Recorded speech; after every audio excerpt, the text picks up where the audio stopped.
Let's read this question. When two pairs of traits are combined in a hybrid, segregation of one pair of characters is independent of the other pair of characters. The statement explains which of the following laws or principles of Mendel.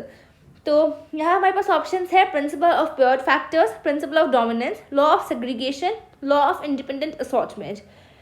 First of option आप ऐसे ही eliminate कर सकते हैं क्योंकि Mendel का कोई भी law या प्रिंसिपल ऐसा नहीं था which is called as principle of paired factors. अब हमारे पास बचते हैं सिर्फ और सिर्फ तीन, law of dominance, law of segregation, law of independent assortment. So law of dominance हमें याद है, law of dominance use to state कि कैरेक्टर्स जो होते हैं या फिर जहाँ के एट्रीब्यूट्स ऑफ एनी स्पीशी, उसमें फैक्टर्स या जीन्स उसको कंट्रोल करते हैं. फैक्टर्स पहले का टर्म था, नया टर्म है जीन्स. और ये जो होते हैं ये पेयर्स में होते हैं और इन पेयर में एक जो होता है वो डोमिनेंट होता है और वो कैरेक्टर प्रोड्यूस करता है और एक होता है वो रिसेसिव होता है. उसका कोई रिस्पॉन्स या फिर कोई भी रोल नहीं होता है कैरेक्टर को प्रोड्यूस करने में, जो कि हमें दिखता है किसी भी प्लांट का या फिर किसी भी स्पीशी का. सो law of dominance will also not be the correct option.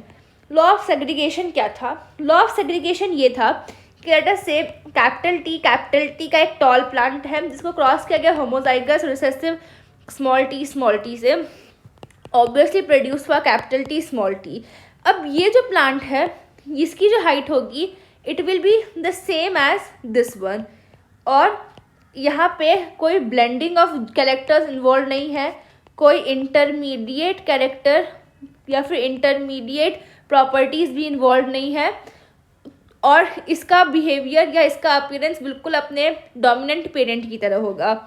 Not only that, जब ये गैमीट्स बनाएगा तो कैपिटल टी और स्मॉल टी इंडिपेंडेंटली सेपरेट हो जाएंगे, इनका कोई एक दूसरे से लिंक नहीं होगा सेपरेट होने में एंड वो as it is independently separate हो जाएंगे.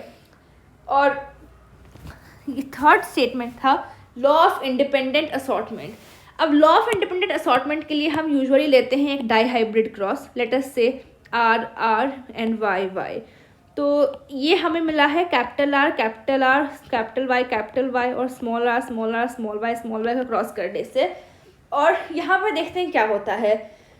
ये जितने भी गैमीट्स प्रोड्यूस करेगा they can be like R Y R Y R Y R Y.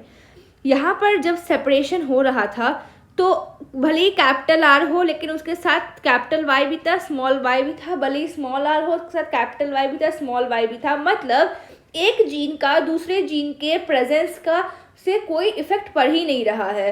तो इसका जो स्टेटमेंट है it is similar to when two pairs of traits are combined in a hybrid, segregation of one pair is independent of the other pair of characters.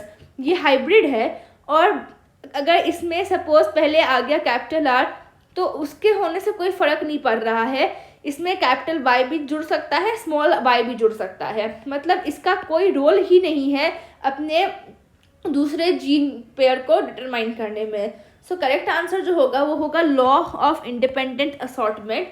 So I hope you understand. Thank you for watching. All the best and see in the next video.